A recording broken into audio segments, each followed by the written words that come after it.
Hello everyone, science school blog में आप सभी का स्वागत है। और देखिए, जो हमारा क्लास 9th का टॉपिक चल रहा था force and law of motion, उसको आज हम लोग आगे पढ़ेंगे। और आज का हमारा टॉपिक क्या होगा? Inertia and mass. देखिए, कल हम लोग ने क्या पढ़ा था उसको थोड़ा सा रिवीजन कर लेते हैं। कल हम लोग ने पढ़ा था Newton first law of motion के बारे में। तो चलिए क्विक रिवीजन कर लेते हैं। देखिए, Newton first law of motion है, क्या कहता है कि अगर कोई बॉडी है जैसे कि ये वाला बॉडी मार्कर है, अगर ये रेस्ट में है तो ये रेस्ट में रहना चाहेगा। अगर ये बॉडी है, ठीक है, अगर ये मोशन में है, ठीक है, तो ये मोशन में रहना चाहेगा। कब तक? जब तक कि इस पे एक्सटर्नल फोर्स नहीं लगाया जा सके, ठीक है। तो ये हमारा Newton first law of motion है, ठीक है। चलिए अब हम लोग बात करते हैं इनर्शिया एंड मास के बारे में। देखिए, इनर्शिया और मास को समझने के लिए हम लोग ने दो एग्जाम्पल ले रखा है, ठीक है। इसको मान लेते हैं ए और इसको मान लेते हैं बी, ठीक है। इसको ए और इसको बी माना है, ठीक है। जो ए वाला फिगर है वो क्या है? कार है। बी क्या है? ट्रेन है, ठीक है। हमने माना है कि जैसे कार का जो मास है 100 kg है और ट्रेन का मास है 1000 kg है, ठीक है। अब बात आती है कि दोनों ही रेस्ट में है, कार भी रेस्ट में है और ट्रेन भी रेस्ट में है। तो देखिए, अगर मान लेते हैं कि कोई एक आदमी आता है और आदमी सबसे पहले इसको चलाता है, इसको धक्का देके चलाता है। तो देखिए, अगर धक्का देके कार को चलाया और उसके बाद किसको चलाया धक्का देके? ट्रेन को।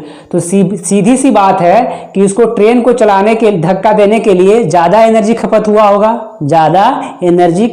होगा और कार को चलाने के लिए कम एनर्जी खपत हुआ होगा, ठीक है। मान लेते हैं कि उस आदमी को 1000 जूल खर्च हुआ, 1000 जूल एनर्जी खर्च हुआ इस कार को धक्का देने के लिए, यानी कि चलाने के लिए। और ट्रेन को चलाने के लिए मान लेते हैं 10,000 जूल एनर्जी खर्च हुआ इस ट्रेन को आगे बढ़ाने के लिए। और इस कार को बढ़ाने के लिए कितना एनर्जी खपत हुआ? तो 1000 जूल, ठीक है।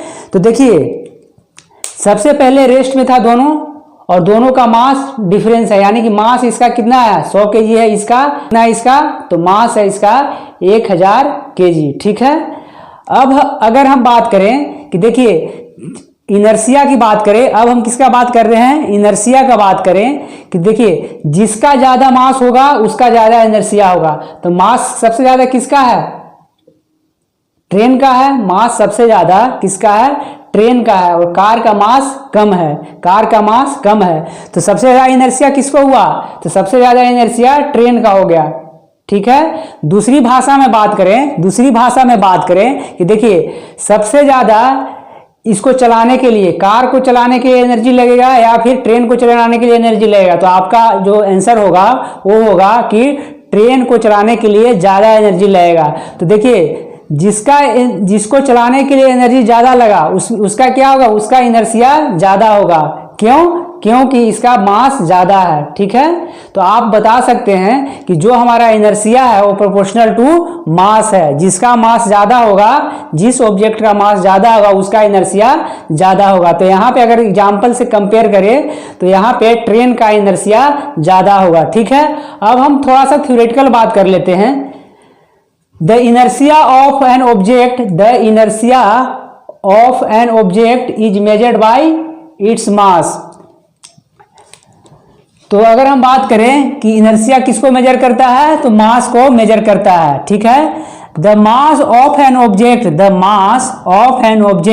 is measure of its inertia.